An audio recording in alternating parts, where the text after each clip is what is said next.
اگه خسته شدید از اینکه برندهای تکراری کیبورد ببینید مثل خیلیاتون که زیر ویدیو ریزر اعلام اعتراض کردید، امروز یه آنباکس و نگاه نزدیک متفاوت داریم به یه برندی که شاید اسمش خیلی نشینده باشید.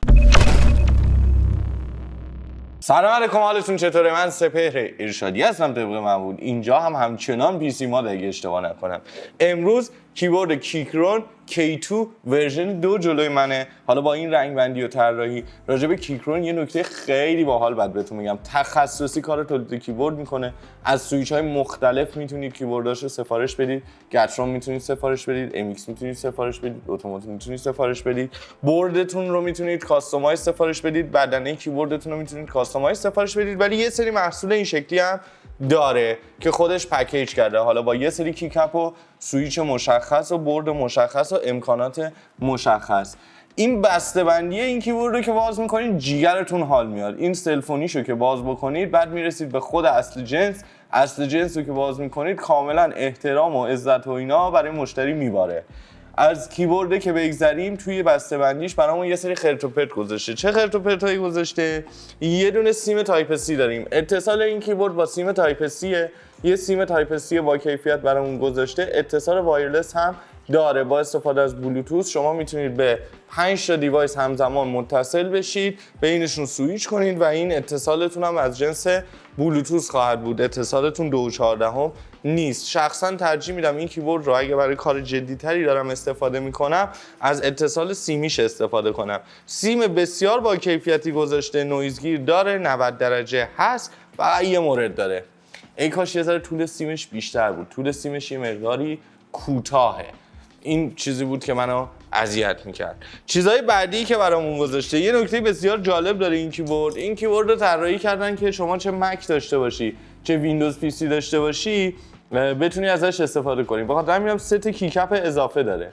در جعبه که باز میکنی کیبورد رو میکشی بیرون، ست کیکاپاش مربوط میشه به مک او اس، یعنی دکمه کامند داره و اینا. بعد دکمه آلتو، نمیدونم اسکیپ و دکمه ویندوز رو به شکل جداگونه اینجوری تو این کیکاپا بهتون تحویل میده. این از اینا. بعد از اونجایی که کیکرونه، خب نمیشه بهتون کیکاپ ریموور نده. یه کیکاپ ریموور خیلی بامزه و خوشگل هم بهتون داده که بتونید کیکاپاتون رو در بیارید و کاستومایز کنید. اصلا کل داستان کیکرون اینه که شما بتونید کیبوردتون رو کاستومایز کنید. کیبوردی که ما اینجا داریم نوعش کوچولو موچولوه، یه جورایی تنکیلسه، در واقع 75%. یه کیبورد 75%یه که 84 تا دکمه داره، بدنه روی آلومینیوم، قسمت زیری پلاستیکه، سویچ‌های گترون براون استفاده کرده که خیلی راجبشون صحبت دارم باهاتون. یه دیزاین فوق‌العاده هم زده برای کیکاپ ها و یه دیزاین بسیار جدی و باحالیه. 2 تا پایه پلاستیکی هم داره که اینجوری با یه مقداری زاویه براتون باز شه. دیگه تو بسته‌بندی چی داریم؟ چیزی نداریم. باتری این کیبورد هم 4000 میلی آمپریه. شارژ هم نسبتا خوب نگه می‌داره. کلی فانکشن اضافه بلوتوث و نمیدونم کانکشن و مولتی تاسک و اینا هم روش اومده. لژنداشو چاپ کرده.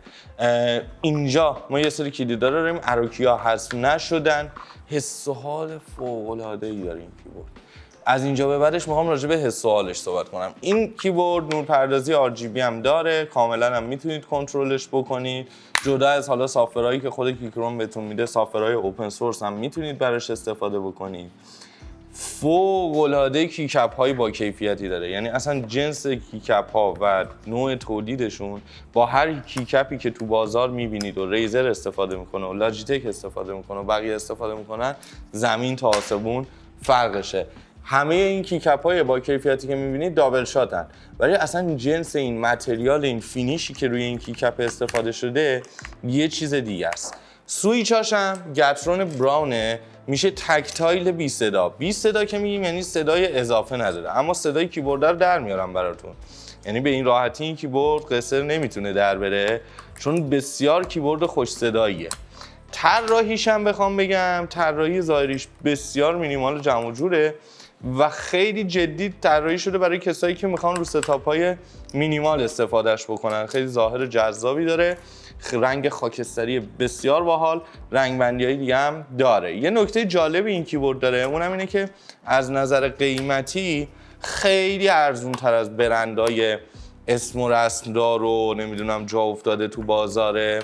این اتفاقش هم اصلا اتفاق بدی نیست. این کیبورد رو الان با شما به یه قیمت 3500 تقریبا میتونید تهیه بکنید. اتصال وایرلس داره و فقط صداشو گوش کنید.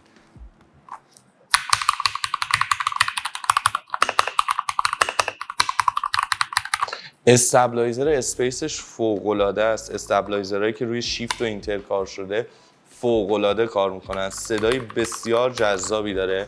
توی فانکشن کیاش هم اومده دکمه‌های مولتی مدیا و تنظیمات نور رو برامون در نظر گرفته.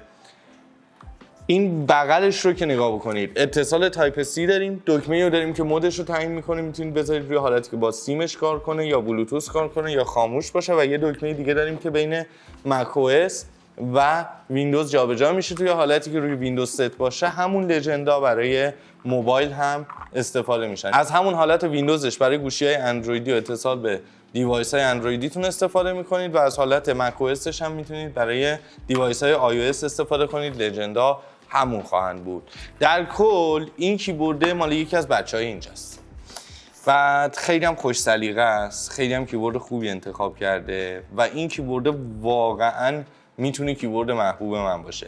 یعنی اگر قرار بود برای خودم یک کیبورد باحال انتخاب کنم قطعاً سمت کیکرون میرفتم. منم تا چند وقت پیش قیمتاش تو بازار خیلی نجومی بود، 6 تومن 7 تومن قیمت میدادن.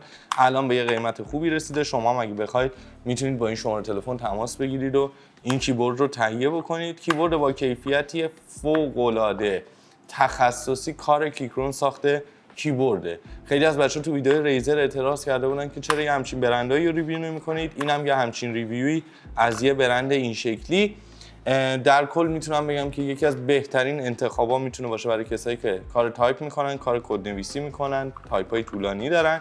ورژنی که سویچ های قرمز داره هم داره و از اون ورژن هم استفاده میشه برای گیمرها میتونن ازش کلی لذت ببرن و کیف کنن باهاش. امیدوارم از این ویدیو لذت برده باشید. یه ویدیو کوتاه بود، خیلی جمع جور از یه کیبورد خیلی خاص. دیگه این واقعا میشه کیبورد خاص.